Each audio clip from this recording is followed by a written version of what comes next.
أعوذ بالله من الشيطان الرجيم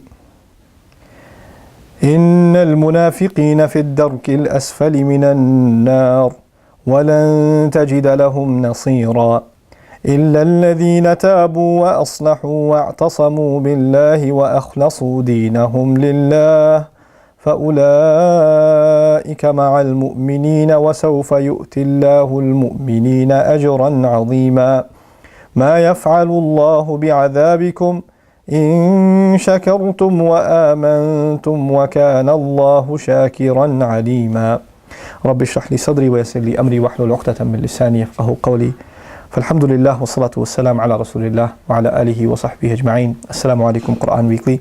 I actually wanted to share with you ayah number 147 from the sixth Juz, Surah An-Nisa still. But I read 2 ayat before that too, in which Allah says the hypocrites will be in the lowest pit of the hellfire. Then He says the only ones who won't be in the hellfire are the people who repented among the hypocrites, meaning there are people who suffered from hypocrisy and came back. So hypocrisy is not a terminal state. You can't come back from it. You can suffer from this disease and come back to believing also, because the door to tawbah is still open. Beautiful thing to know.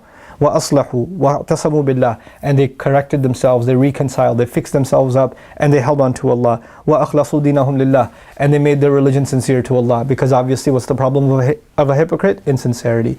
They made their religion sincere to Allah. Then those are among the mu'mineen. فَأُولَٰئِكَ مَعَ الْمُؤْمِنِينَ, now they're counted among believers. They're no longer considered hypocrites. So they came right back in, and that old label that they had on them has been shed. وَسَوْفَ يُؤْتِ اللَّهُ الْمُؤْمِنِينَ أَجْرًا عَظِيمًا, and soon Allah will give the hypocrite, the true believers rather, a great compensation. Now, the ayah began, hypocrites will be in the lowest pit of the hellfire. When you worry about hypocrisy, this is Surah An-Nisa, 60 or so ayat are dedicated just to hypocrisy. It's a pretty serious subject, and it's pretty depressing, because you start wondering, am I a hypocrite? Allah Azza wa Jalla at the end of it says, and this is the reason I chose this particular passage, Allah tells people who are so buried in sin and they're so deeply engrossed in sin, they think there's no way Allah will forgive me, and then shaitan comes to them and says, yeah, Allah is going to punish you, you're going to go to hell. And then they hear one of those khutbahs where everybody's going to hell. And then after the end of it all, then you start saying, why did Allah make a hell anyway? Why does Allah get out of punishing me?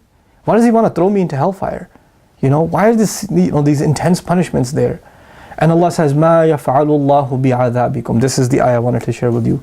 What is Allah going to get out of punishing you? Why do you think He wants to punish you? What is Allah going to do punishing you? You think that's what He wants? إِن شَكَرْتُمْ وَآمَنْتُمْ. If you could just be grateful a little bit, if you could just have a little faith. وَكَانَ اللَّهُ شَاكِرًا عَلِيمًا. And Allah Himself is appreciative. Shakir is supposed to be used for the slave, Allah uses it for Himself. Allah will be appreciative. I'm not going to translate it as grateful, because that's not what it means here.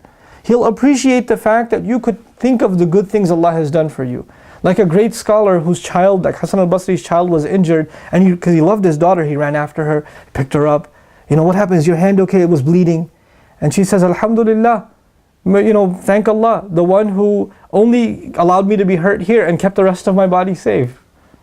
If you could just look at what to be grateful for, in shakartum, and you truly, really have faith, then Allah Himself is truly appreciative, and He knows what you're going through, whatever problems you're going through. He is not interested in punishing you.